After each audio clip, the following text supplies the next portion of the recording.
Totally. Hello, everybody! It's Stella from Meeple University. I am so lucky and so happy and so excited to be joined by Angela from Hobby Night. Hello, how are you?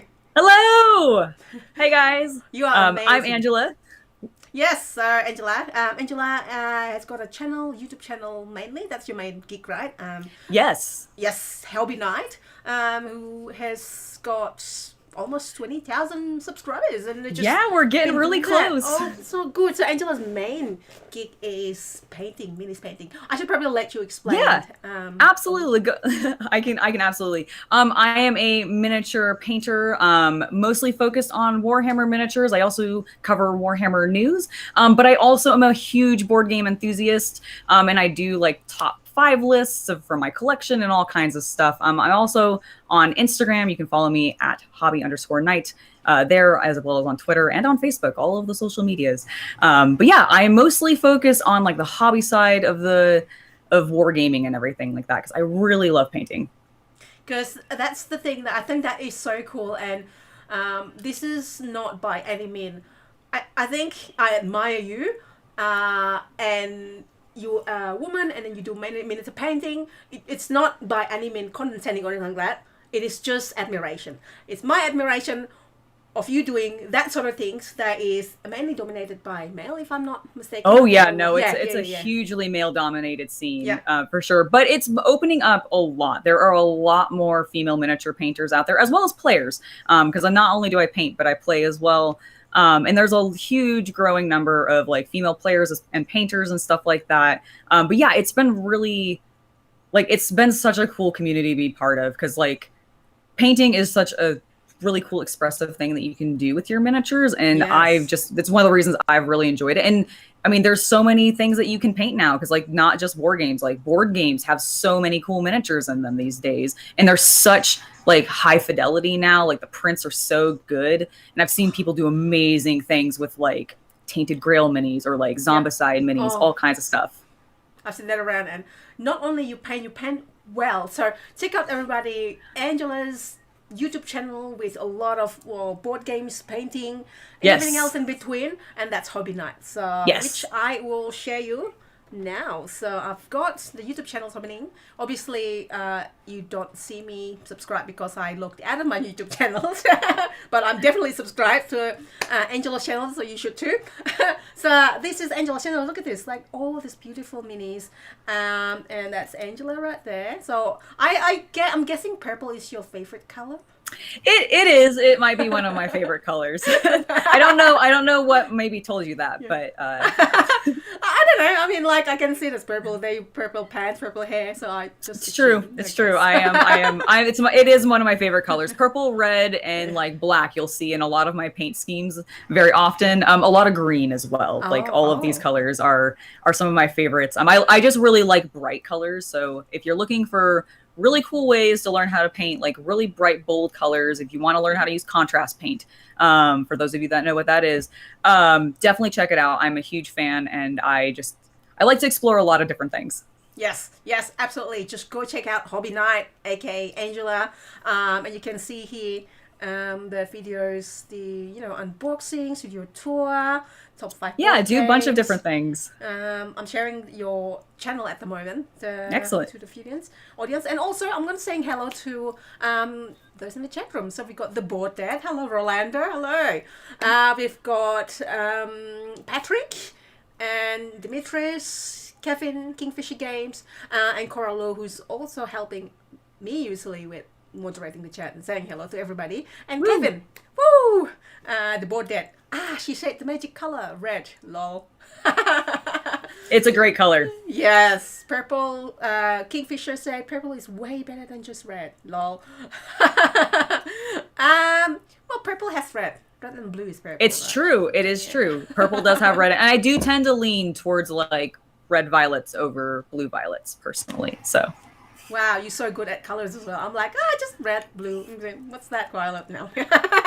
This is well, why when you should- when you paint, you end up learning a lot of really random, arbitrary like color names. Yeah. So you just sort of Yes. like try to simplify them down to their basics.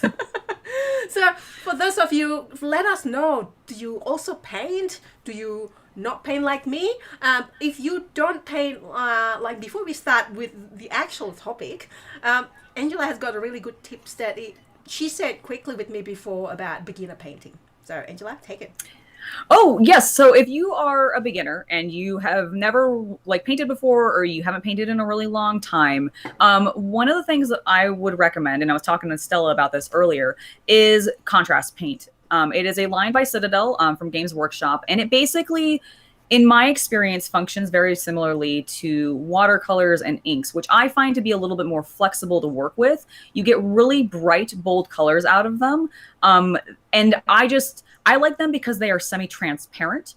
As opposed to standard paints, which are more opaque. And what that allows is you get some really natural highlight, midtone, and shade just by using a single color. So it eliminates some steps of having to do like base tone, highlight, shadow, that kind of thing like you would do with a normal painting scheme. And so it speeds up the painting process, which is why I really like it. And that's why I focus on it in my channel. So yeah, if you're ever wanting to jump into miniature painting, but you've been like either afraid to, or you just want to like go with something very simple or get like really bold colors very easily, check out contrast paint. It's my jam. It sounds like my type of paint, shortcut. I would really recommend it. I like it a lot. And easy. Yes, super not easy. As easy. Okay, that sounds good. I do have a lot of like a few Instagram friends as well that do painting and stuff. Like always jealous. I was like, yeah, get in on it. It's so fun, and just like jump in and experiment because like that's what it's all about. You gotta jump in, experiment, keep trying, and you'll figure it out eventually. And there's tons and tons of tutorials out there. Like you can check out my channel, but there's tons of other people out there as well who do great stuff. Who can like are both beginner friendly as well as when you want to like move into advanced stuff. There's tons of things. Yes. So check out again Angela's channel and let us know in the comment if you have painted, you want to paint, you don't like to paint or whatever. Really, let us know. So this is a bit of a painting. I'm sure we will touch base on it again a little bit later. So oh yeah, Dimitri said, I don't paint, but I would like to try my newly acquired Blacklist miniatures. Ooh, nice. That would be fun. And Patrick said, contrast paint save a lot of time. Personally, I don't use them because I'm old school. Lol. Hey, there's lots of people out there like that, but you know what? Yeah. The great thing is they combine with old school techniques too. So even if you don't want to use them the way that I like to use them, you can use them as like shades and stuff. So man, try them, experiment with them, mix them up with your stuff that you're trying already. There you go. I mean, look, sounds like Patrick has already experienced. Oh yeah, totally. It's like beginner bow. A man's bow tie. It's like my husband Tarrant is old school. He does not want to buy clip on. He just want to make it and then he wants to make sure it ties and like gets the classic look. Totally. And like at the end of the night, he'll be like opening it like to show that I made it like that, like open it and then right rather than like whatever, like old school like that, which is fine. Totally. And Coralu said just took a quick look at the mechanics listed on BGG. There are a lot. Got my top 5 and 1 honorable mention. All right, let's get ready. Yeah, we are pumped up now. We're gonna do one at a time. So I have 5, but it's not in particular order because it's really tough. I mean, it's also tough to like drill it like. Do it down to 5, right? Like oh my god, it was so hard to make this list. And so I'm not going to do it in particular order. So there's no 1 to 5, just like 5. How about you, Angela? Yeah, same. I also have like a sort of list, but nothing is in particular order. I guess I have like one that is maybe I would consider my top, but it's just because it ties to like my favorite game. So okay, all right. And I also want to encourage the audience to share theirs as well. Absolutely. And, we're gonna talk about it. So I've got my Google ready. I'm gonna do a search on the actual mechanics whenever we mention it because that's usually how I do it. Let's say boardgame mechanics something BGG. Absolutely. Will pop up. All right. So because you're my special guest, I'll let you share your first one first, Angela. What's your one of the top 5 All right. boardgame mechanic? So one of my top 5 is deck building. This is one of the mechanics that really like captured my interest for board gaming when I was first being introduced to it.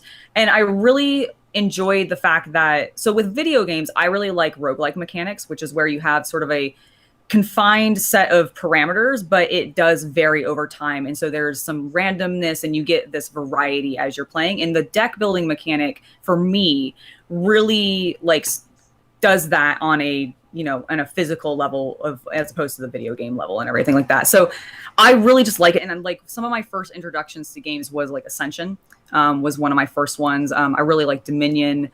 And then I'm actually right now I'm playing Aeon's End, which has been such a unique difference for like deck building that I've not played with before. Because you don't, if in that game, for example, you don't actually shuffle your cards when you're refreshing your deck and everything. You leave them in the exact same order. So you have a little bit more control over like what your order ends up being. And I love that sort of change. So it's such a cool mechanic to me. It's so cool because then you have to think ahead, a few steps ahead. Well, what did I put in there? Like, what's going to come up? Okay, I want the next one to be this one and that one. And it's kind of like, there's a lot of twists these days on deck building. You can, like, one that you mentioned, another one that you can keep some cards and then draw more. Right.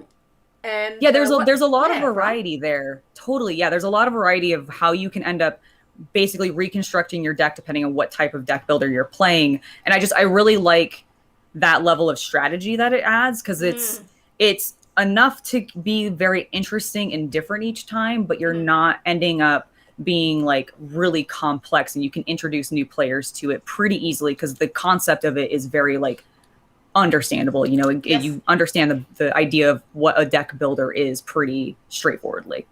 Absolutely. And when I do video, me and Tarrant do video, we always thought, oh, deck building, is that like, it's kind of like tricky to explain, because do you explain the actual concept? I think we get used to it, but the first time we have to explain how to play, it was like, do you explain that? Do you assume people know? So we kind of like in the middle, like we just like quickly brace on that, just the topic, like this is deck building.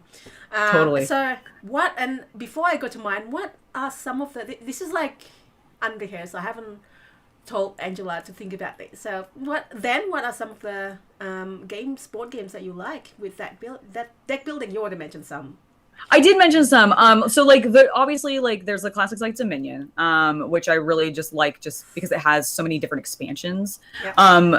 Aeon's End I kind of went into a little bit of why I like it, because it sort of turns the deck building mechanic on its head a little bit and gives you a new way to think about it. The other thing that I really like about Aeon's End is the fact that it actually has a narrative tied to it. Because I'm playing the legacy version specifically, not the classic version.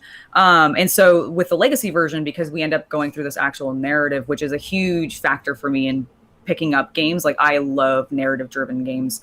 That is definitely the factor that, like, if it has a narrative campaign, I will look at it first over anything else. Yes. But because it has that, and it has this mechanic that I really love, that one's really been like I've been super into it. I also really like stuff like Star Realms, because like that one is so compact, you can just bring it anywhere. And like when I go to conventions, for example, that one I bring out all the time. And because it's 2-player, like, and usually it's me and my husband going to cons and stuff together, like it's great for us to just like put into a pocket, throw into my bag or something, bring it to a con, break it out while we're waiting in a line to see whatever show or get into the dealer's room, whatever. So I like that it's also very compact. And then there's also like, I haven't tried them a huge amount yet, but like Quacks of Quedlinburg has a little bit of like, it's not quite a deck builder, but it has similar-ish mechanics. No, it is. Do you consider it a deck builder? Okay, I know some people. Yes. Okay, cool. So like that one, I really also want to try, as well as like. Have to. I do. I really want to try. I own it. I just haven't played it yet. But I also really want to try the Undaunted series. So like the Normandy and Africa campaigns, because like that one is another one that is narrative driven, and it's military like history stuff, which I'm, you know, as a wargamer, I'm super into.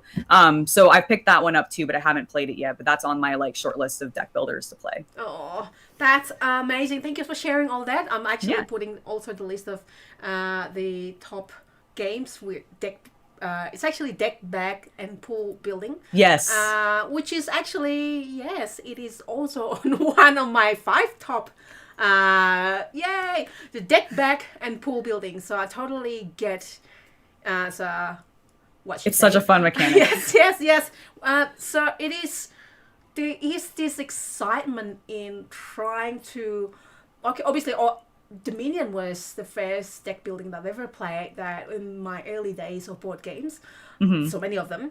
And I like when I found it about like, oh my god, what is this? And I just like keep buying the actual the whole lot of Dominions. Do you have all of There's a them? lot. I think I don't. I almost have all of them except the last couple The of most years or recent something like ones? that. Yeah, the Got most it. recent, a couple recent. So My impressive. my husband even made like the minion Stella, so it's like the photo is based on our. That's so cool. events. I know, and then it's like it's very unbalanced, but it's so cute. I think so. I That's love it. yeah, deck building. It's just something about putting something together that you will use and combo. Usually, it's about like comboing things together. Same with Quakes of Quedlinburg, which I highly recommend you. It's a bit of push your luck. I so want to. Gosh, it is actually online. Maybe you could like play it online. Oh yeah, I have not actually played a huge amount of board games online. I forget that there's so many of them now that are because of like people being unable to play together over the last year. Yeah, I should look into that. Totally. So yes, deck pool building where you build your deck pool. And some of the examples that I like is Dominion. I mentioned it. Orleans, which is here. Oh my gosh, have you? I've not played that one. Orleans and Altiplano, they're kind of like similar but different. It's like Okay. Agricola and what's the other one? Agricola and Caverna. So it's like same but different but same. So Right. Orleans and Altiplano. There's here you go. I like that one because that's the llama one, right? Where it's Yes! It's really bright and colorful. I really like the because it's a know. tile one, right? Yes. Or is it cards? Okay, yeah, I remember It's that a one. tile, It's yeah. super bright and colorful. I love that. It's so cool, and they just look like tiles. Like the main difference is that in Altiplano you use all of your stuff before recycling it, rather than putting all back or something like that. It's Okay. Nice. Might be wrong. Anyways, yes, those two. See, the Quacks of Quedlinburg is definitely listed here. There's Lost Ruins of Annax. Let me just have a look at the chat. I've been neglecting it. Oh, yes. Sorry, everybody. Coralu. Yeah, it's hard to give an order since they can be used so differently in different games, in different combinations. Absolutely true. Dimitri saying, oh, worker placement, deck building, dice drafting and placement, rondel auctions. Ooh. The board deck said deck building would be in my top 2. Patrick says, same as Angela, deck building, card drafting is my main jam. Yeah, it's just a game that I can always go back to. Like Yeah. it's a mechanic I can always go back to really easily without like, oh, do you want to play this? Yes, I will always say almost always say yes to a deck builder. There you go. I would say the same thing as well. Coralu cooperative. Okay, there you go. Coralu said cooperative, chaining, drafting, deduction, and set collection. Honorable mention is rondel. Oh yeah, rondel movement is nice. Like in Black Cat Hong Kong, I think is one of them. What is chaining? What is chaining? I think it's like I don't know that. I'm not super familiar with that mechanic myself, Yeah. actually. I'll let Coralu explain that. Is that would that be like an engine building where it's like it Chain combos? together? Yeah, 'Cause- that's kind of like what I suspect as well. So Dimitris Oleons has a brilliant back building, correct? I like that too. Oh yeah, Dune Imperium was mentioned. Anak, back building is on category on BGG, but I see where you're going with that. Yes, I must say I love Dominion. Don't hate me, lol. Take cover. Dominion's great. Dominion's great. Yes. You gotta go with the classics sometimes, man. Well, Dominion is we've got one friend called. Maybe I should mention it. One friend in our board gaming group that is so good at Dominion and usually wins, and he even got banned from a Dominion group or something because he always wins. Oh no.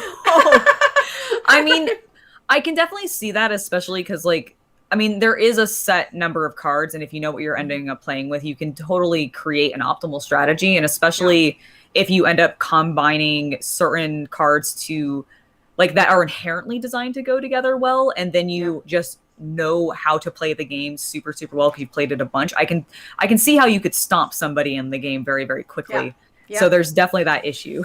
Yeah, so well, then there's a variation of deck building as well with Dominion. I mean, not the Dominion base, but the other Dominion part. They have different Oh yeah, totally, the expansions and stuff. things. Yeah. So Corlu said chaining action, yes, engine building. All right, there you go. Yeah, Demetrius, deck building I feel like leads into that. I've not actually done a huge amount of like specific like games that I would say the main mechanic is engine building, but I think like I'd really like them because I do enjoy deck building and I feel like it's very tangentially related. it is very related. Dimitris said Black Rose Wars was a nice deck builder. Oh, I've actually heard Uh, that one has miniatures in it too, which is always really exciting. Oh, nice. Yeah. With much take that mechanics. I think that's kind of like inherited, kind of like in a way it could be take that ish with the minion as Yeah. well. Yes. Yeah, a little bit, because you can kind of screw over your opponent with With what you with play. Dominion, with what you play Yeah, or oh, what yeah. you like, Curse cards. Oh. right? So, which actually Coral mentioned just before chaining action. Yes, engine building. So, my second one, I'm gonna start with this one. So I'm gonna like alternate maybe. Yeah, absolutely. My second top 5 mechanic is actually indeed engine build. So this is close to deck build. I will just say I'm gonna I'm gonna Google it. Engine build BGG. Sorry, my keyboard is very loud. It's like mechanical. Oh no, it didn't work. I actually like the sound of hearing the mechanical keyboards clack, so it's fine for me. What? Thank you. But like when you're actually next to me and I'm working on it, it'll be like, it's very loud. Can you actually hear it? A little bit, but not much. All right. There you go. Engine build. Oh, wait a minute. Engine build. BGG. Does it come up? Table. What is this? Favorite engine build. Anyways, this is where it doesn't actually have that. I couldn't search it I mean, properly. I can tell you what like it probably will tell you is the best or the like top engine builder. It's probably Wingspan. Yes, you're absolutely right. Wingspan, Rasakana, Gizmos, Century, Spice Road. So there's just so satisfying about building. Again, this is like similar to deck building, pool building. Is building your engine and trying to see it works, whether it's a quick engine, long engine. You see other people, are they building long? You try to get yours maybe shorter to end the game quickly so that they don't work, if possible. Easier to say than done, obviously. Like in Wingspan, I always seems to... Oh, there you go. Coral has this chaining engine building. So it's always like... And what does that say? I got distracted so easily. It's always good... Like in Wingspan, it's always like the basic game. I'm always like lagging behind. Like, oh no, oh my god, like everyone's engine is running. I'm like, oh no. But the new expansion, Oceania expansion, makes it a little bit easier. Does it? Nice. I've not actually played any of the Wingspan games. We constantly, I work at a board game store, so we constantly sell out of it all the time. Like every time we get it restocked, it goes immediately. And I've always just left it to let other people pick it up. God, it's gorgeous though. But yeah, I've not actually like engine building is one of those mechanics that I've not experienced like I said specifically. But it's like one of those ones I think I'd really like, and based on your description and like how you've described it and everything, like I just sounds great. It's similar. If you like deck building, that sort of thing, maybe you have played and you don't realize it. I think I've definitely played some games that have a little bit of engine building in there. But it's been all very light. Like I said, it's just not something that I would say like that was the primary mechanic. Yes. I think Roll for the Galaxy is an engine builder that I've heard like amazing things about. Sure. It's really good. Yes. And that one I've actually really wanted to try out because like I like the theming of it a little bit more than say like Wingspan. Okay. Just because I like the space theme and stuff like that. But like that's one that I think I want to pick up at some point. Yeah, that's fair. Space base, if you like, it's kind of like dice roll, but that's also engine build. Okay, I forgot that was an engine builder because I always think of it as a dice game primarily, but I forgot that it actually is an engine builder. Yeah, that one might because I have that one in stock. So. Oh yeah. You do work in games, right? Yeah, I do. It's so good because it's like bingo where when you're out of turn, you see other people's dice roll, and you might get a bonus out of 10, which is nice. Yeah, amazing. So Coralu said it's actually under chaining. Would be under engine build, where you can see here some of the sample games. I'd say Terraforming Mars is tied as my board game with Everdell. Okay, Terraforming Mars. Oh, that's like probably my most played games. Terraforming Mars? Because, yeah, I don't know. There's something about it. Like, it's probably the one that I could just pick it up and then play it without having to read the rules. Again. Nice. You've just played it that many times. Yeah. Do you play it with? I've not played it. I've not played it. Do you play it with the expansions, or do you just go with the core? I think we play with expansion these days. Nice. There's so many ones, so there's a different module that you can incorporate. I like the Venus one. Yeah, because I was gonna say, which one's your favorite? Because I know that there's like 4 of them or something like that. Like, it's actually got a fairly expansive library. Of games. Yes. I think it's probably the Venus one. That's although nice. the second last or something has got the AA board. Nice. The official AA board, which is, I think, due for it. Okay, cool, nice. See there, Everdell, and then Coralu says to a lot of that is the artwork. Yeah, that's actually true. It's just something that, like, Gizmos is amazing. It's like Phil Walker Harding. The engine. That one's fun too because it's a dexterity-based game too, right? So it's got all the like moving pieces. Because doesn't Gizmos have the balls? Yeah, but it's not dex. Dexterity is not the right word. Sorry, it just has movement to it, so it's a really tactile game. Very tactile. That's what I meant. Yeah. That's all right. It's easy, like dexterity, tactile. It's kind of like really close, like something to touch right now. It's movement. Movement. That's it. Hey, hello, N20 Games. Welcome to the chat room of us board game enthusiasts talking about our favorite mechanics. Coralu said Gizmos has the marbles, but you don't really need. Yeah. It's what I like about engine build is the ones with very streamlined, like Wingspan and Gizmos, for example, where because it could tend to spread out and you can tend to forget what you have built.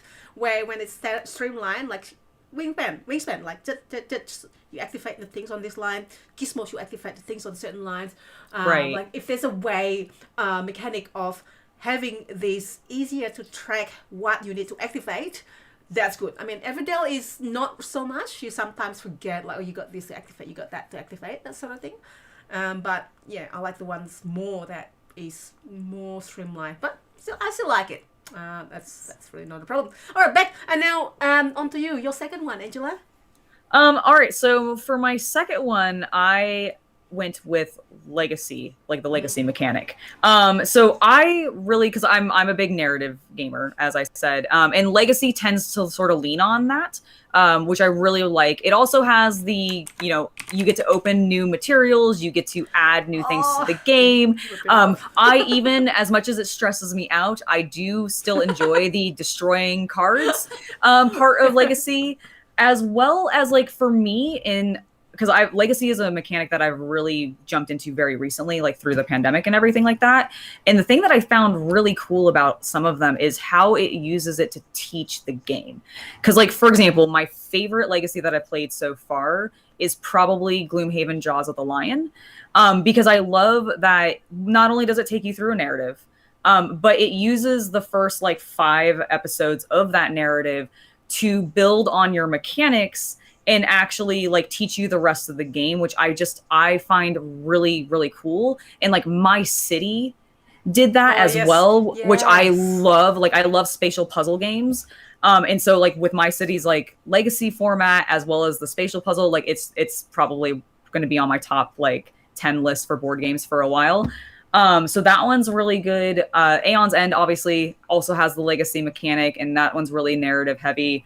And then the one that I've actually, like, don't get to play very often, but I love, is Betrayal at House on the Hill.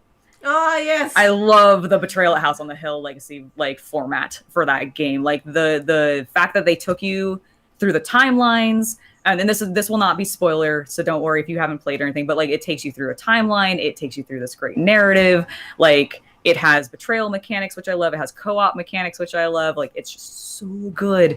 So I've really, really gotten into legacy format games. So like, please, board gamers or board game designers, don't stop making those. I want more of them.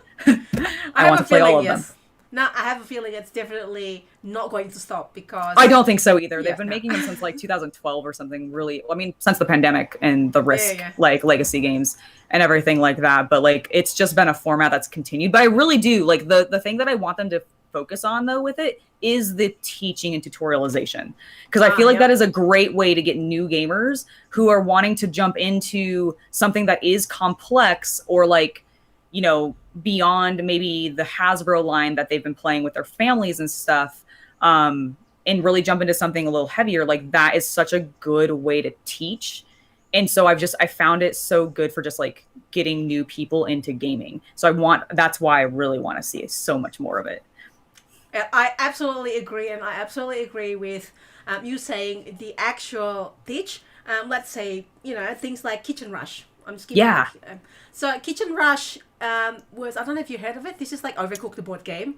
Yeah, I've heard of it. I've not played it, but I've seen it. Right.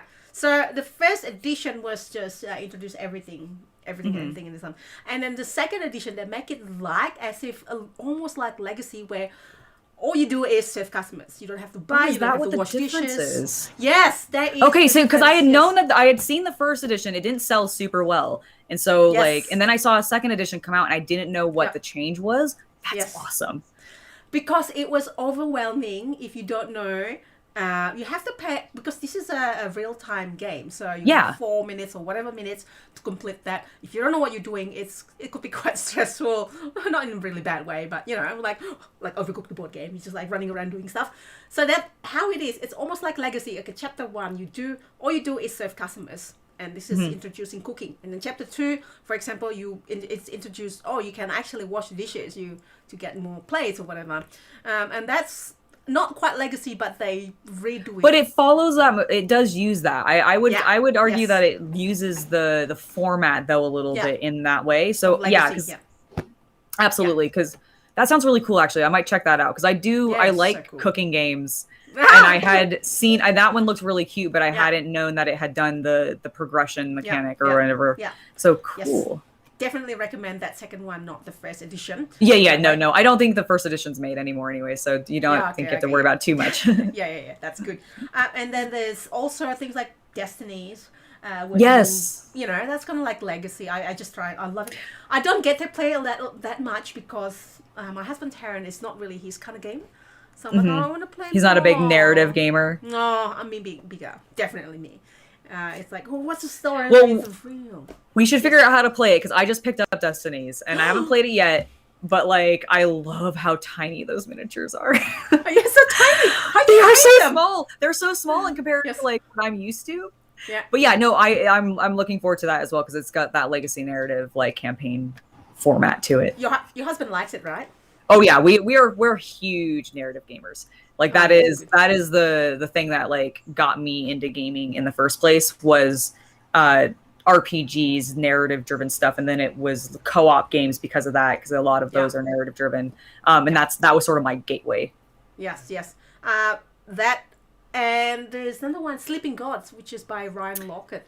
That was out recently. It's actually made my top 10 board games because it's narrative and it's story based and it's kind of like sandbox adventure game where you can go whatever. Oh, I love it. It's like I've watched a bunch of reviews on it.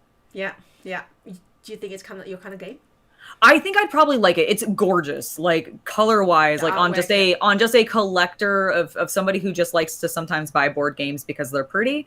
It's at least something that I'd pick up for that. But yeah, I've looked at some of the reviews and seen like what the gameplay style is like, and I think it'd be up my alley completely. Yeah, awesome.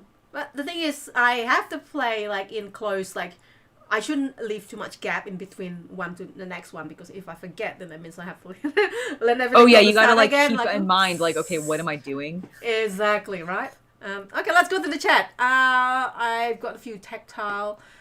There is a theme with a chaining Centaur Spice Road. That's right. Paula Deming's Things Get Dicey video about the evolution of a gamer. Sounds like Angela is in stage 4, where you shred cards without even pausing. That's amazing. I mean, I pause a little bit. Okay, like I do sit there and I'm like, ugh, and then I tear it. maybe stage 3.5. Yeah, 3.5, 3.5. We're not full Yes. four. Yeah, I don't really like it. It's not like I really could not do it, but then there's something satisfying also about that you are allowed to do it. Like what? At this point, I just look at it as it's part of the experience, and I've done enough, or like I want to start doing like the exit games and stuff like that for doing the escape room style. Yes. And those I know have a lot of that kind Yeah. of thing in there Yeah. because they're one play. Yeah. So I'm just like, okay, get over it and just destroy those You're components. talking about exit, right? Exit. Yeah, game. the exit games. Yeah, I've played the unlock. I've played a little bit of the unlocks. I've done a bunch of it, like a number of escape rooms now, like in a real life and everything. Yeah. But I want to do I want to try one in my home, and I know the exits are a bit more true escape room than I think the unlocks in my experience are. Yeah. So I'm really hyped too. Like if you have a It's so recommendation good. for one to try, let me know But because like I know there's like exit is like so good. Oh my god, I didn't include escape room puzzle in my top oh I didn't either, but that's so it's such I love it. It's okay. It's okay. We'll have to just come back and do another one. Maybe no, actually, maybe I could swap. Anyway, we'll see. What's actually It's just do a quick swap. Rachel Duff, exit is the best. You know what? This is a secret. Well, not really a secret. I've shared it with everyone before. I photocopy exit booklets, the one that you have to destroy, because I'm. So you can use it again. No. Well, yeah, I can give it to my friend, or. If I did something, or if I destroy something, I'm not meant to be destroying that in that matter, and then unless I've got something else. I understand. Yes, anyways, that is mine. All right, I'll leave it. Is it your second, right? That's your second? No, that's my second, yes. Second, yeah. And now up to your third. Yeah, you start again. Okay. All right, so for my third, I'm going to go with roll and write. I really like roll and writes because they are, I think, great for just in between bigger games. So like if you're doing like a big games day, they're usually quicker. I really like drawing. I went to art school in college. So I like drawing. So, and I also like dice rolling. So it combines both of those things really well. And so I do really like that. It's a really good, and it's also just something I think good for like if you're also again for new players, because I'm a big proponent of getting more people playing board games because I just want to see more people playing.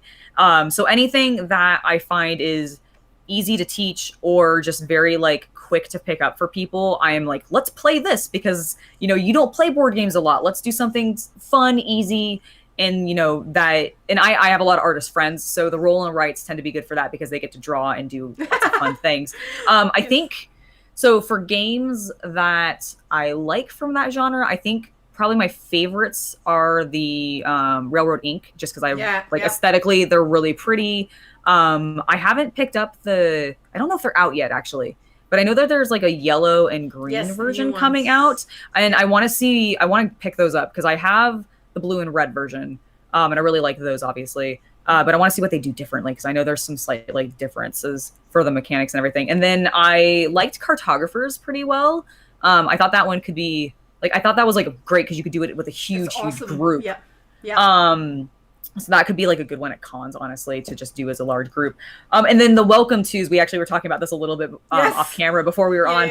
I haven't played the Welcome Twos yet, but that is probably like the next in line for the next roll and write that I'm going to get.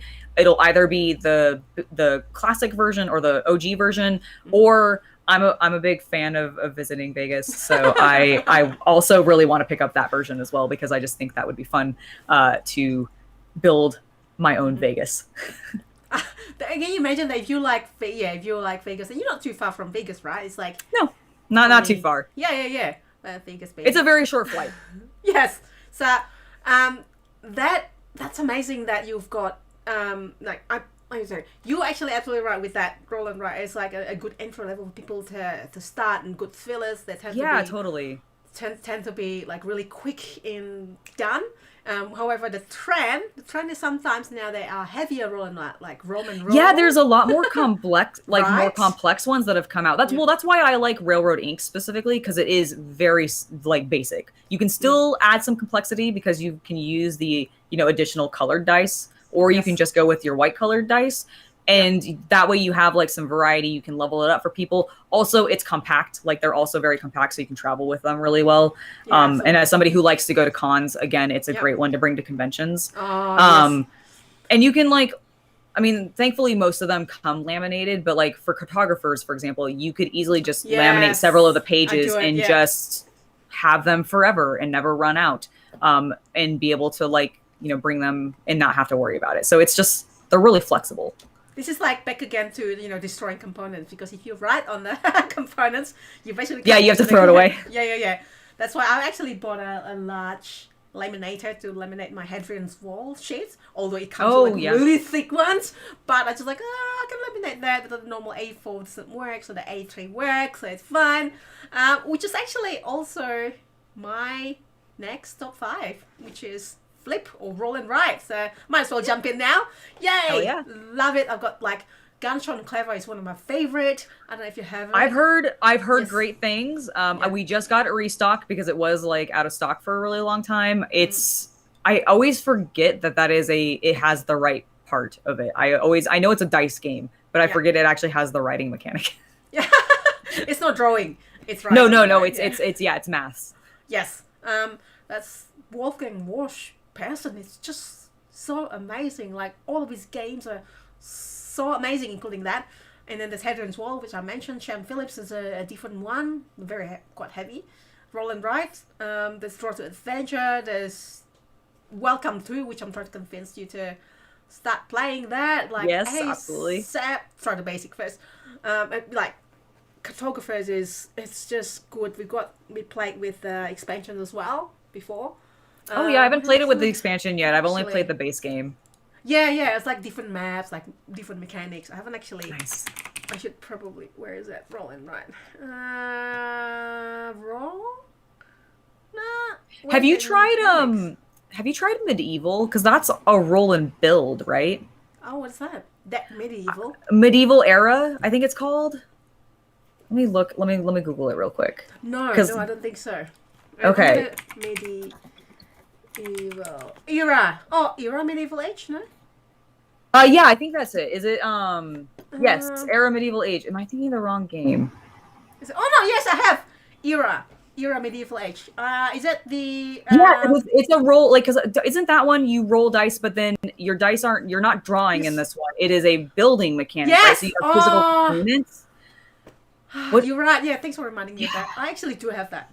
And nice. I enjoyed it. I enjoyed playing that. Did you? Okay, I was curious because like I knew it was an interesting take on it, and I like building, like physically building things. Mm-hmm. So I was wondering how it worked as like a mechanic. Oh, so good. Oh, actually, my friend Joy just popped in. Hey, Joy! Welcome. And Coralu said lately he's been enjoying playing Track 12. Oh yeah, which I actually live streamed last week at Track 12, which is a roll and write on Board Game Arena. Okay, cool. Yeah. Have you tried Board Game Arena? No, I haven't yet. Yeah, that's probably the easiest one to. It's like everything is automatic, so you just like click buttons, and rather than moving around like tabletop PR. Nice. Yeah. The only board games that I've played digitally are the ones that are like available on Steam. So like I've played like Root, for example, and like. Yeah. I actually can't remember what other ones now off the top of my head that I've played, but that's like the main one that I've been playing. Terraforming Mars. Oh my god! Speaking about Steam, I just installed Stardew Valley on Steam. Enjoy it. Wait, the board game version or the normal version? No. Well, I played the board game version. The normal version I've been playing with my husband together with a split screen co-op. Yes. Xbox. Oh my god, we could not stop. We've spent hours and hours on that, and then at the end of the oh my god, it's already 10 o'clock. What? It's one of my favorite video games to play. Like I love Stardew Valley. Yes. Could not stop, especially the co-op version. So okay, I'm focusing on farming, you focusing on fishing, and you do the bundle bits. Oh my god, it is great. I better not do any spoilers here, just in case. Let's see, Coralu. Oh, pencil and okay. So Coralu says it's under different mechanic. How about Rock and Roll and Write? And 20 games say, how about the music game called Rock and Roll and Write? I haven't actually heard of that one. Yeah, I haven't either. On tour, I have played and I enjoy it. That's really, really good one. I think I missed something. Say something. Oh, sorry if I missed stuff. Enchanted Forest for beginners. Rachel said exit is the best. Oh yeah, Enchanted Forest is good. So yeah, that's right. There's like level of difficulties for exit the game and that sort of escape game. Oh, nice. Yeah. Okay. Cool. That's great. Thank you for the recommendations. There you go. We jumping around a little bit because there's so many interesting things to talk about. Totally. I just shared my flip or roll and write, which is also on my top 5. Yes, that was your number 3, I think. Yes. Now I should probably like do my number 4. Oh. It's simultaneous action selection, which is quite unusual, but imagine when I don't know if you know anyone here kind of like recognize what that is, or Angela. So it's basically I can explain quickly. So like I'm familiar with the mechanic, but I don't know if I've done too much with like the simultaneous action like games actually myself. Yes. Okay. So this is where everyone choose an action and flip simultaneously, or flip what they're going to do, or reveal simultaneously what they're going to do. There's so much meta in it, thinking that what do you think if competitive or could be competitive or cooperative. Like for example, Happy Peaks. It's a game by ELO a few years ago. I love it. Plays up to 6 players, I think. And you can just choose whatever, like you choose a certain action, but you need to try to see. You don't want to choose the same action as the other players, because then the action will become less powerful. So there's a lot of meta thinking that, okay, oh my god, what do you think that person's going to choose? I better choose something else. How about that person? In that sort of meta, I find that really, really interesting to have that. Totally. I mean, it's not like social deduction or anything like that, but it's kind of like trying to think what other people think and anticipate what they're gonna think. Well, I think social deduction uses that mechanic a little bit, because in like Seeker Hitler and the Resistance and Coup and stuff like that, you do have simultaneous action, but it's exactly. But it's totally. I like that though. I need to play more games like that, because I don't play a whole lot of simultaneous action. I think the main game that I can think of off the top of my head that uses that mechanic that I've played is Grim Forest. Right? Because you play the cards all at the same time, and that determines where you're going. Yes. I believe. So it has a little bit of that to it. But that's like the most that I've done. And I do like that mechanic of having to like think, prepare, and hope that you're like going to be able to do what you wanted versus what they're doing or something like that, especially with the competitive games. And Gloomhaven uses that, because you have to choose. It's true. Yeah, that's true. Yes. Yeah. Oh my God, you're right. Yeah, does use action. No, because I was cheating. I was looking at the top games on BGG. What's included, and the Gloomhaven came number 1. And the there we go. Cool. Jaws Alliance, Spirit Island, Food Chain Magnate. Oh, I love those games. This is why I probably like it. Yeah. Yeah, I was like, yeah, that's right. I didn't. I guess I do. I guess I just don't think. I think that is such a. I think so many things use it that I don't associate it as like the defining. Because like I would not define Gloomhaven by simultaneous action, but it does totally use that. Yeah. So I must play I probably play way more games with that mechanic than I realized. It's easy to, because it's like a lot of them are quite overlapping as well. Oh yeah. Blood Rage, Rage for the Galaxy, 7 Wonders. Oh, that's right, 7 Wonders. That's true, yeah. See, this is why I like a lot of Precarian Welcome to is also roll and write with simultaneous action selection. Yeah, that's true. And there you go, the Resistant Avalon, which is social deduction. You're right, so there's overlapping, that sort of thing. Sushi Go, which is drafting and simultaneous action. There's a lot of these games I really love. Nice. Oh, Benjamin is here. Hello, my friend Benjamin. Nice. On Facebook. Is it my friend? It'll be like my Facebook friend, I think. Is it the one that I met? I don't know. I've got like a few Benjamins. On tour, where you're rolling dice set up across the country representing your band's tour schedules. Amazing. Best yeah. That's the one by oh, what is that company? They don't let us do online sales. That's the only reason I remember them.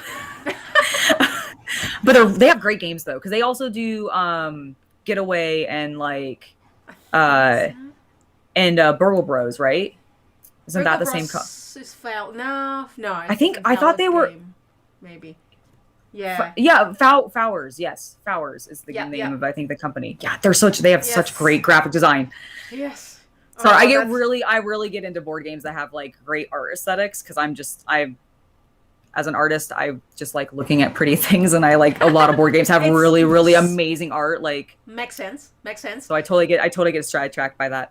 That's okay. Do you do actually your own, like, have you done artwork for board games or something? Not for board games. I have not actually drawn a huge amount. I sort of redirected my creativity energy into painting over drawing, just because it fit in with my hobby side a little bit more. Yeah. But then every time I like play RPGs and stuff like that, Yeah. I will draw my character, I'll draw my husband's character, I'll draw the rest of the players' characters, I'll draw NPC characters.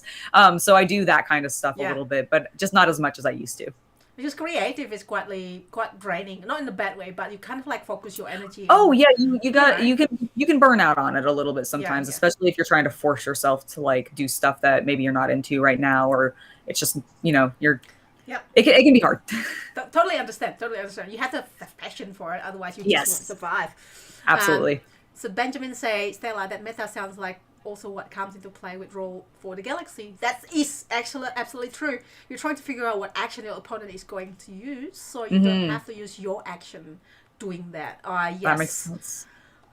Isn't it listed? I thought I saw that here. There you go. Roll for the Galaxy listed as simultaneous action selection, and this is why I love it. And Draftosaurus, Coral will say Draftosaurus also has that, also drafting at the same yes. time. A lot of overlap. Yeah, a lot of overlap. How about yours, Angela? Your number 4. So for my number 4, I chose social deduction. This is actually a genre or a mechanic that I used to really dislike in games because I used to get like super nervous. I was always like really afraid of making a fool of myself playing social deduction games. But I've played a number of like werewolf games.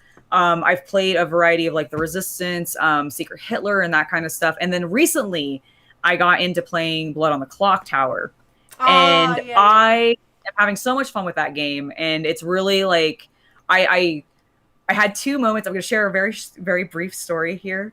I had a great moment with a werewolf game at Gen Con one year where it was me, my husband, and one other player, and I was the wolf. And I convinced my husband that I wasn't. I convinced my husband that I wasn't through the entire game. And then I convinced the other player that was left with us that I was not. And she voted him out. And I shot my hand up. And it was the most glorious moment for me because the betrayal on his face was just so good. It was so good.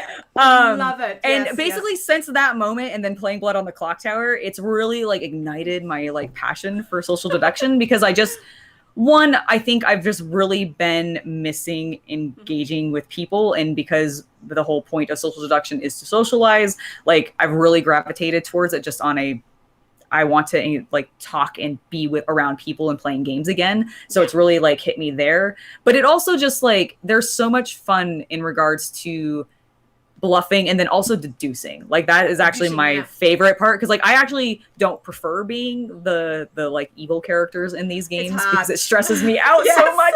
Oh my god.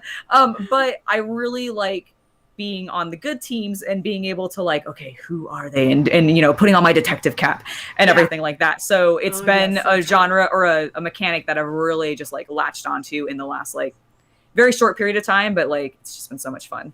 I mean, the more you play it, the better you are with lying. Yeah, it's like it's one of those ones where you build a skill up over time too with it. So you end up being like, and then when you get into a group where it's like a bunch of very experienced players, like the dynamic in the games is so it's different, but it's also just there's such variety that you end up getting through them, which is great. And you end up having so many different like skill levels that you get to play at. I don't know, it ends up being so varied every single time, and I think that's one of the things that like draws me and a lot of people, I think, going back and constantly playing them. And while they'll always be around as those types of party games and stuff like that, like it is definitely my go-to party game style is like, if we're going to do a party, let's play social deduction or an escape room. Like, I think those are the two of like my preferred big group. Let's play a game. That's fair. I mean, like social deduction is easy to play with a big group of It's super friends. easy to teach Yeah, usually too. that's true. Yeah. I would like to play more social deduction, but my husband Tarrant doesn't really like it that much. I mean, he's like, I can't do it. It's like, It can be stressful. It yes, can be very really stressful. stressful. Yes. I'm like, I used to go when I'm not used to live and married in. I used to go to like Werewolf Night or Avalon Night, and things like that. That's so amazing. Like this is like these people. There's a group of people that's so experienced. Like Stella, you're the bad guy. Like no, no. Like that's how I went. You have to start. like I had no right. idea. It's really fun being able to like learn people's bluffs too, like or their Yes. tells rather, to be like, okay, are you lying to me? Yes. And trying to figure that all out. Like, and plus, great Oh, no. stories always come from those games because like crazy things can happen. You know, people Oh, will yes. accuse each other and like. Yes. And then find out that they're completely horribly wrong Oh, yes. or 100% correct and they were like duped or whatever. It's like, it's just so much fun. There's such great like energy that comes out of it. Absolutely. And deceiving your husband, Angela. Oh, that must be It like was the best. I feel like I'm sure he's in the other room watching this going like, how dare you? like, oh, that's, and I bet ever since then he'll be like, oh, like I would not. It's completely destroyed his trust. It's completely destroyed. It's like, I don't know if I'm ever going to trust you in a social deduction game ever again. I'm going to assume every time now you're the traitor, even if you're not. And I'm like, I acknowledge that, but it was worth it. Oh gosh, I totally understand that. So Coralu said, I'm terrible at social deduction. It can be fun in certain contexts though. Spyfall was fun. I like Detective Club. Okay, yeah, Spyfall. Spyfall was fun. Have you played that? Yeah, I have not actually played I've not played Spyfall. I've No. watched other people play it. That's a couple of the Let's Plays that I've watched. And it looks fun. Yeah. But I've not actually played that one before. Yeah.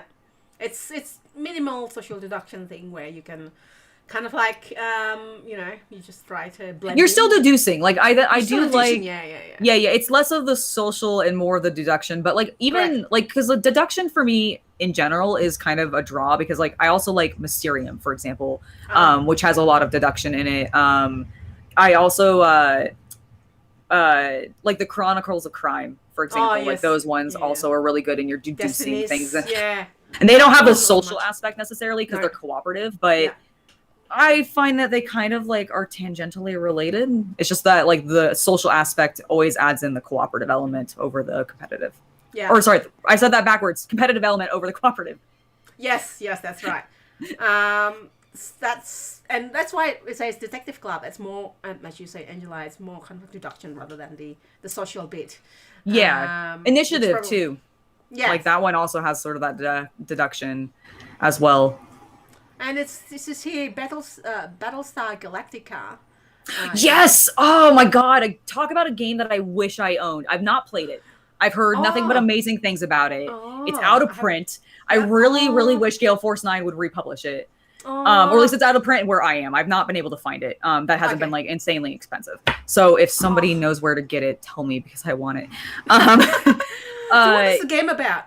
It's So it is a social deduction game where you've got so I've not played, so I'm not going to give a super like good description of it, but my understanding of it is you end up having multiple roles. You've got your humans and then you've got your Cylons, because it basically takes on the have you watched the show at all? Do you know the TV series Battlestar Galactica? No, I haven't actually. Okay, Or so Star it Trek.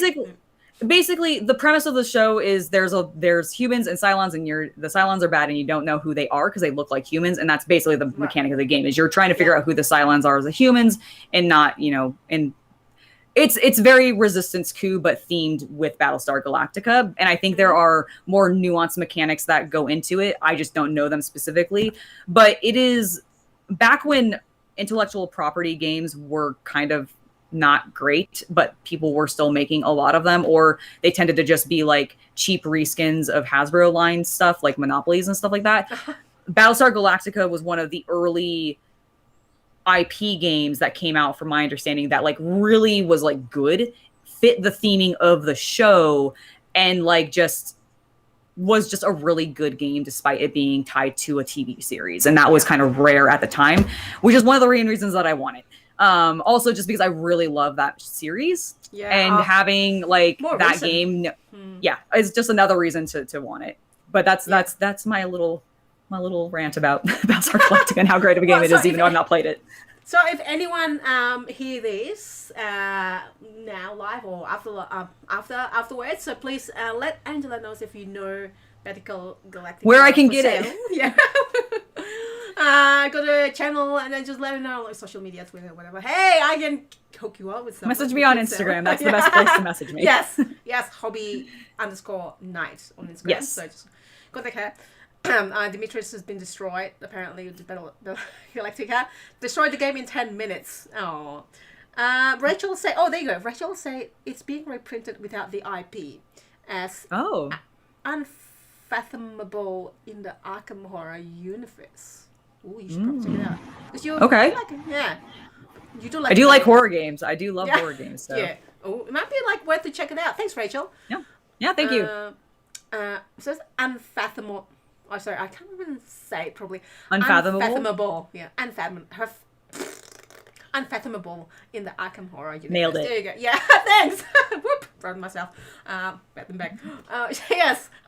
So there is also a few of the other ones. I'm sure there's like another one. So Night of a Ninja is coming out from Burwas Games.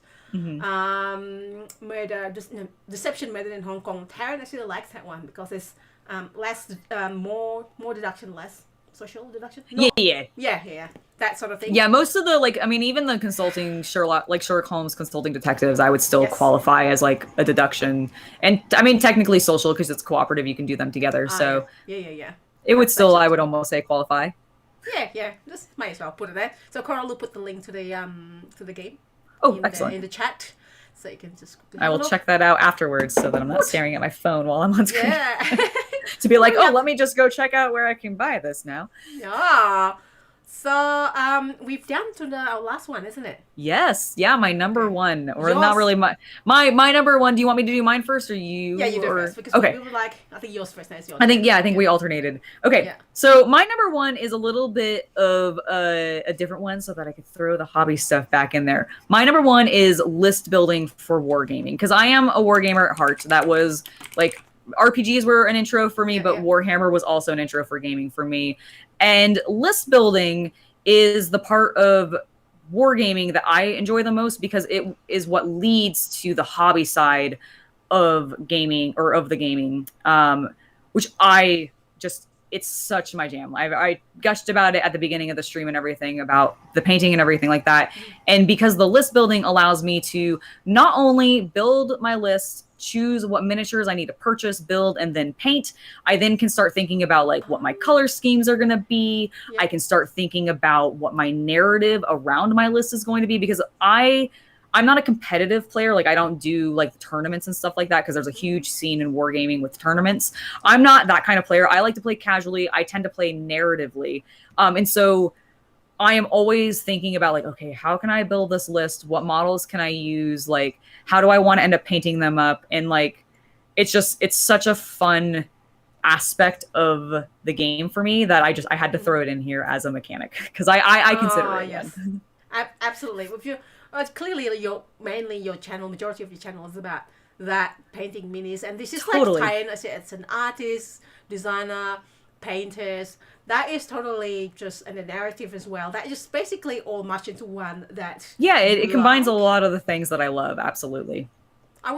Somehow it reminds me of Magic the Gathering, but not in a different. It does actually. No, it totally is. It's actually like the reason I even threw it in here as well is because like to just further talk about it is I consider deck building to be kind of an iteration on list building. I mean, like they essentially end up being very similar things. And to your point, like with Magic the Gathering or like trading card games and collectible card games and stuff like that, you end up doing deck building in that. And it's the list building for wargaming is the same thing. It involves a lot more hands-on like effort if you're wanting to make the models look really cool and not just be in gray plastic, which is totally fine, by the way. If you are a wargamer and you don't want to paint your miniatures, more power to you. Just play the game or collect the miniatures. I don't really care. I just want to see more people doing stuff with it.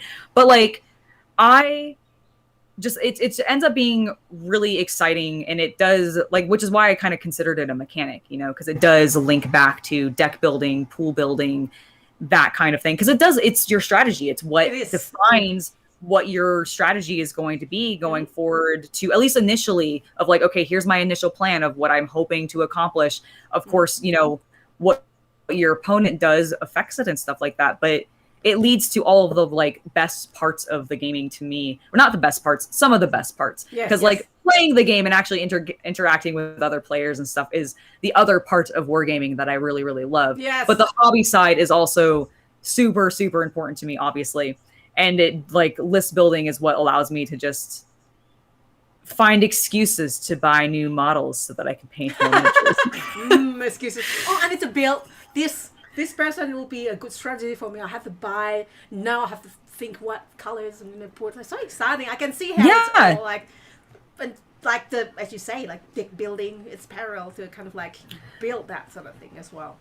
Totally. It is in theory also technically a way to try to budget yourself as well, because if you're like, I know I'm gonna build from this faction, so I know I want to go with these models. And because like wargaming notoriously is very expensive. I mean, I know board gaming is also notoriously very expensive, but like wargaming, there's a lot of individual components you end up having to buy to like play the one game, as opposed to just buying lots and lots of games, even when they have expansions and stuff like that.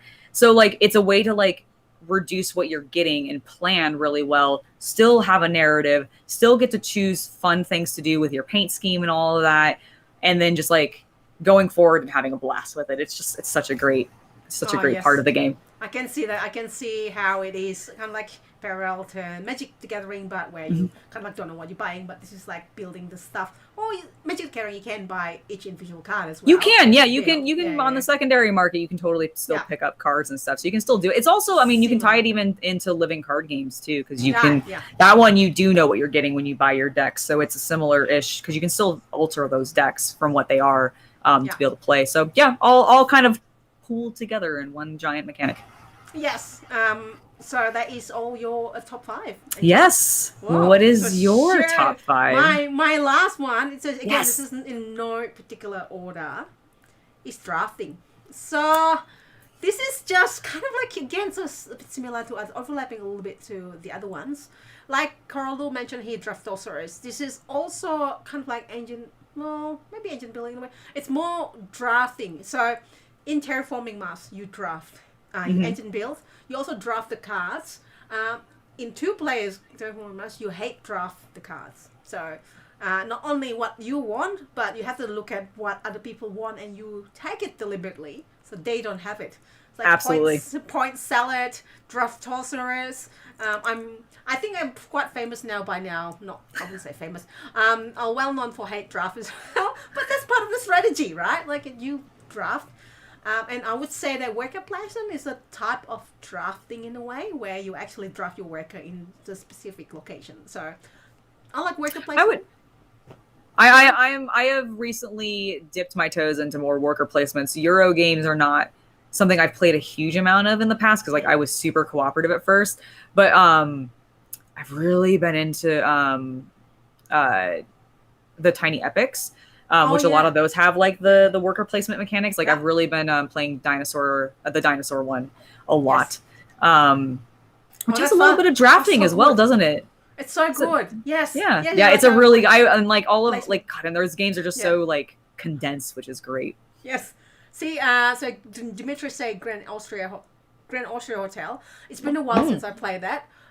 So this is drafting, and then Coralu said lol, and we all know how much Stella hate drafting. Yeah, that's actually it's kind of true. Well, that's like just strategy, that's part of the strategy. That's why I like drafting, looking at while you're learning things. It can be you definitely have that I totally get the love-hate relationship with certain things, especially with drafting, deck building. Also, I would say engine building. Really, all of the ones that are not luck based tend to be a little bit of a like, okay, while you're learning them, sometimes it's a struggle because you're like figuring it out and you really want to like get good fast at it, but it sometimes takes time. So yeah, I get that. Yeah, Like Terraforming Mars, for example, like a lot of game with drafting the cards at the start. You probably don't want to play with drafting at the start. If this is like if drafting is not the major part of the mechanic, you just probably want to skip it until you know what actions are what and what cards do what, until everyone's more familiar, and then you start drafting nice game like Terraforming Mars. But things like obviously Draftosaurus, Point Salad, for example, the drafting is the majority of the game, so you probably don't want to. Obviously, you don't want to skip that part. And I love it. So Carlos said, Tiny Epic Danos definitely embodies worker placement. Yeah, like worker placement drafting. And Angela thinks Stella only hate drafts while learning games. Like, no, I'm not. I don't only. I'm not really hate draft. I also love draft as well. Whatever. Especially when the co-op. Oops. I do love co-op games, but I couldn't actually fit it in here, so I'm gonna have to pick 5. As we say. There's just so many good mechanics out there. I know. It's really difficult to choose, man. I get it. And a lot of them are just overlapping as well, which I was like worker placement. I love. I think it was a Dimitris that loved worker placement as well. But then drafting is similar, so I just picked drafting because it's like worker placement. You can hate draft as well. Like you go to a certain place and you know that other persons really want to go to that place, so it's kind of drafting in a way, I guess. So those are basically our top 5. Hey. We got through them. Yeah. So, too bad Corallo is not on YouTube. Otherwise, I would just open your YouTube channel and just share your channels and that.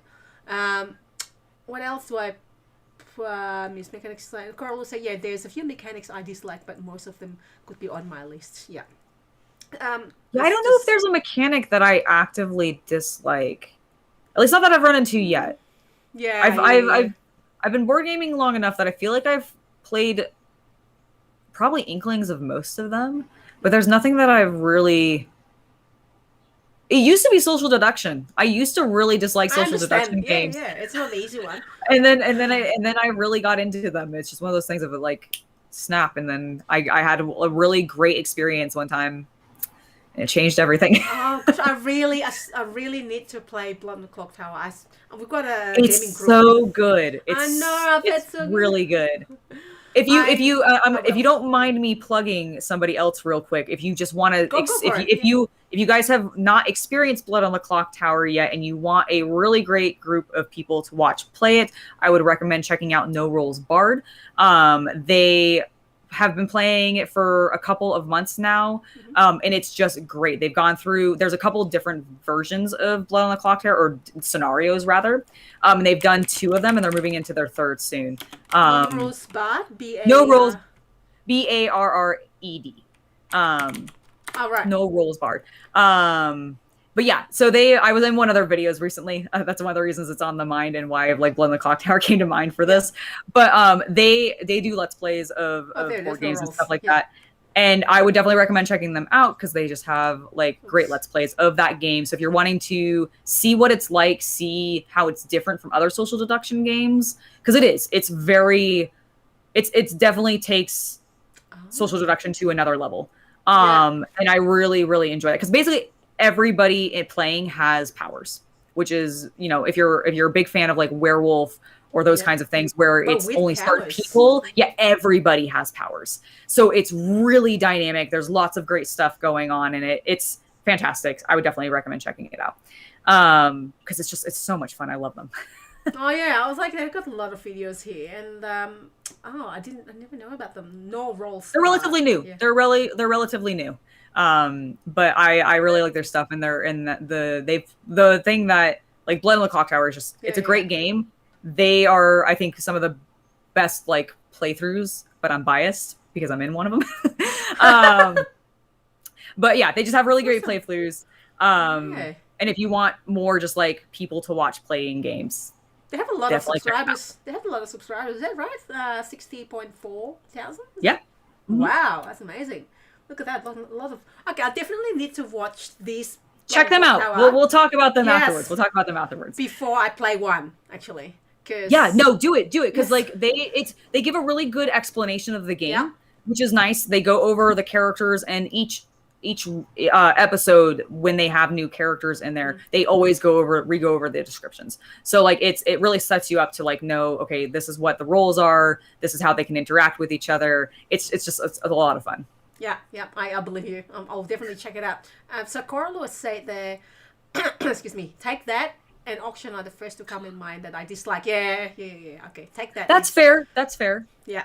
I've not played a lot of those myself, actually, so I would say that maybe I've avoided them for that reason. Maybe. Yeah. And negotiation, program movement. Oh, roll to move. No, it's like Monopoly. Okay, fair enough. Roll to move is definitely one that is less fun for me as well. Because there's other probably like, I mean, Talisman, like what enjoy it. There's some like Monopoly, you absolutely have no options where you go to left and right. Talisman, you still have options, and plus if the theme is cute, I just play. Oh yeah, there's definitely games that can. There's definitely like simple rolling games. Like, I mean, I'm a huge fan personally of Machi Koro, which I know does not have a huge amount of depth to it. You know, it's mostly rolling dice, collecting cards, and once you figure out some key strategies, you can kind of own everybody at it. Which is why I don't play it as much anymore, even with new players, because I'm like, I'm just gotten too good at this. But like, there's sometimes that's okay though. Like sometimes it's okay to have somewhat simple mechanics, especially if you have the slight variation, like you said, that Talisman does, of where you can like go different directions. You're still making a choice. It is not simply defined by the dice. Yes. That's absolutely true. I mean, there are other games that incorporate that, but it's probably not the main thing of the game. Yeah. What was that? Oh, Rap is here. Hello. Rap is also in Australia. So still Merchant of Venus is a good role and move game. There you go. I haven't actually looked into that. Rap like Machi Koro. If you like Machi Koro, I mean, you like Space. No, not Space. Space is like, in a way, it's... Yeah, I think I need to pick that one up, because you mentioned it earlier too, so I'm definitely gonna... And I will admit, I like the box art on that one. Wait for this, Angela. Okay. It has legacy version. Yes. Oh yeah. Oh wait, Space does, or I know Machi Koro. Space. No, Space. It's got Shy Pluto, where it's the best. Oh, is that a legacy version of it? Yeah, so there's a Shy Pluto expansion where like more and more cards got introduced and more mechanics got introduced. Oh, okay, cool. I hadn't realized. Yeah. Great. Okay. It's moving up the list. Yes. You should try foodies. Similar to Machi Koro, you're building your own food court and doesn't have the mean cards. Oh, I love it. Foodies. Nice. I'm gonna have to look it up because we both like food games, right? Yes. Yeah. I have heard of foodies. That's Is it Colossal Games? Yeah. Wrong. No, Simon. No, I think it might be. Yeah, I think it is Simon. In dice rolling, and I should look into it. Thanks for that. Oh yeah, it is a Simon game. Okay. Oh. Okay, I'll check that one out. I haven't actually seen Australia, but again, I'm probably like, there you go. There's a link. So they're basically our top five, which is very difficult to pick out of the other ones that are great out there.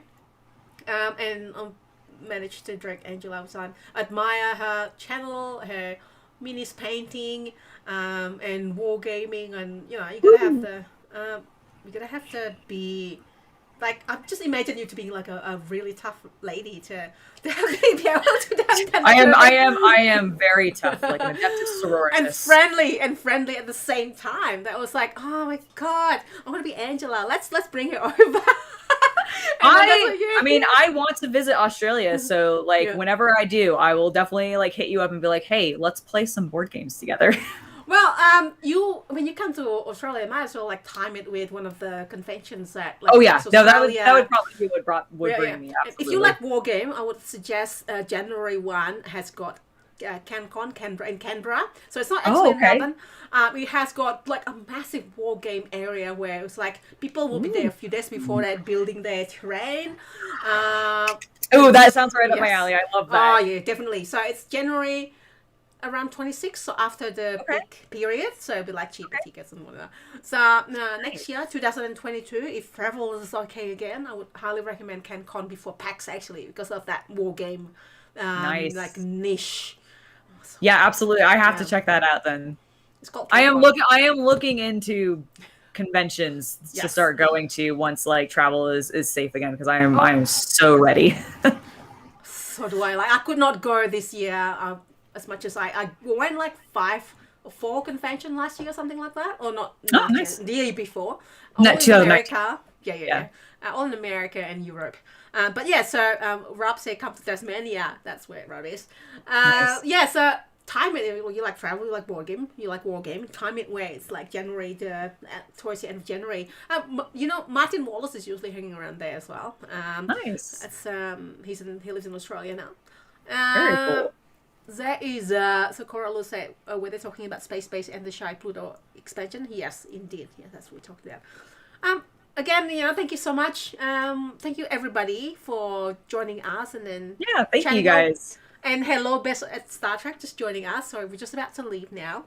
Hopefully you can catch the rewind the previous thing about our top 5 board game mechanics. Yes. And very, very, very thank you for my special, awesome guest Angela from Hobby Nights. Check out her channel. I'm gonna Please come say hi to us over there. Up again. Who's that here? No, it's not here. Let me rewind. There it is. That's her channel here, Hobby Night. Does a lot of painting tips, wargaming, and everything else in between, and board games as well. Is that you in week? Yes. I do awesome. I do a little bit of a tiny amount of cosplaying. I do like to dress up in costumes. I'm really looking forward to this October when hopefully a spirit shows back up near where I live and I can go buy some more new costumes. So yeah, I do that as well. Oh gosh, I'd love to have you. Like I do cosplay sometimes in my short. I've actually seen some of your stuff where you've cosplayed. I saw the photo that you posted yesterday, actually. Where the red one. The red one. That's actually anime character. I can't remember what it's called, but I use it for something else. It's so fun. So I've been saying goodbye for the last like half an hour or something. Yes, we have. We have been saying goodbye for a while. So everyone who are familiar with my stream, you know that I could, may not do a secret ending, aka torture session. Angela doesn't know that yet. So I don't go anywhere, maybe, after the secret ending. And but before the secret ending, Angela, where can people find you? Like, where are you all in social media world? You can find me on all social media at hobby_night. That is on Instagram, Twitter, Facebook, as well as YouTube. If you put that as the end of the YouTube URL, it should link you to my page as well. So you can find me on all of the social medias there. And I post pretty daily on Instagram. So that's like, if you want the most hobby content and you want to see like miniature painting and board game stuff and all of that, like that's where to get the majority of the content. Obviously the YouTube channel is where to get all of the painting videos and any news videos for Warhammer. So if you're into that and you want like Games Workshop news, I do cover that as well. And we put videos out Mondays, Sundays, and soon Fridays. Oh, well, very busy. Yeah. That's like 3 days a week. Yeah, I'm Yeah. I'm just looking at all your channels, like all. I post. I tend to post twice a week. So if you, like I said, if you guys are into hobby content, check it out. Yeah. And I love your video thumbnails as well. They're amazing. They're like. My husband does such great work on my thumbnails. Like I love them. I love this Australian War Master declare. Your top is amazing. It's like a. Oh, thank you. Oh gosh. Yes, I have a number of Warhammer themed t-shirts and dresses that are like I'm sure you do. Original licensed stuff that have like skulls all over the place because it's all about skulls. Yeah. As is Warhammer. I love skulls. Like I've got like scarves, like everything skulls, like top skulls, like scarf skulls, and everything like. So good. It's so cute.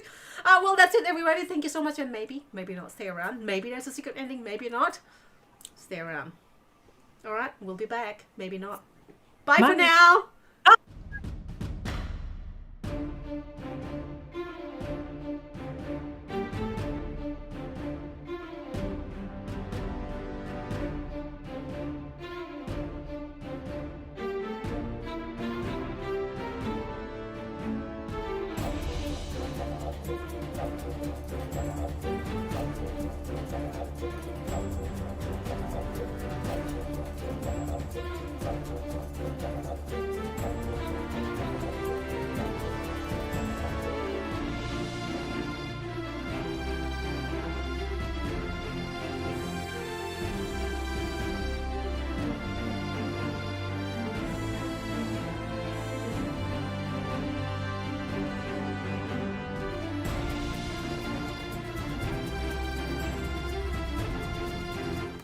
And we're back. And welcome to our torture session where I torture everyone with bad dad jokes and torture Angela, our guest, with bad dad jokes. Woo! I'm ready. I am prepared for this because I work with somebody who just constantly says puns. So bring it on. Bring it on. All right. So firstly, what do you call it when you wave your hand in front of it? What is that? I mean, that's the John Cena to me, but you know. Rapid fire? I don't even get that. Like, what is that? Nah, not next. All right. Next one is... I should probably like Google the right one. By the way, Rob asked, what game are you playing this Sunday, Stella, with Tarrant? We'll be playing Brew, which is a new game by Pandasaurus. Ooh, I have heard of it. I just got my confirmation of my pre-orders coming in, so I'm very excited. Yay! Yeah, I heard good things about this as well. It's got such cute art. I love it. Like, Pandasaurus is one of my favorite just like companies in regards to aesthetics. Like, I love their stuff. Renegade too. Yeah. Both of them have really top like design for art and everything like that. The dinos as well. Yes. Yeah. Because like, the Pandasaurus, because like they do like I love the box design that they do for the Dinosaur Island. It's amazing. Machikoro is their company, or they are do that whole line, and I really like the art for that. They have great stuff. And then Brew looks really cute. Like, I love all the like animal designs or whatever in there. It's so cute. So that's basically what we're playing, and we can't wait to show that. And we've got a giveaway as well, a worldwide giveaway for one copy of Brew. What? All right, here we go. Next, I'm gonna leave the board game stuff. I'm gonna do a random one. Okay. What has more letters than the alphabet? I don't know. It would be the post office. So bad. I should have known that. I should have known that. Yeah, I was like, it's a good one. All right. What does a sprinter eat before a race? I don't know. I'm going to be bad at these. I am totally terrible at guessing jokes. It's a torture session. I told you it's a torture session. Nothing. They fast. Of course. Yeah,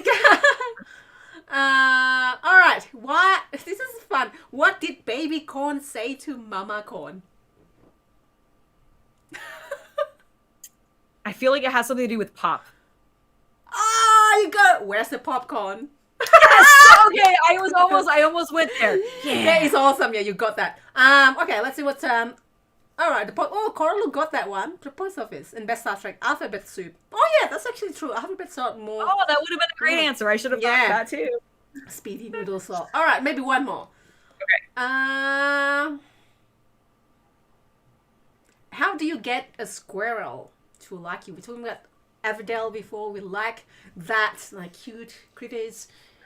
So the question here is, how do you get a squirrel to like you? I'm not gonna lie. The first thing that came to my mind was give them nuts.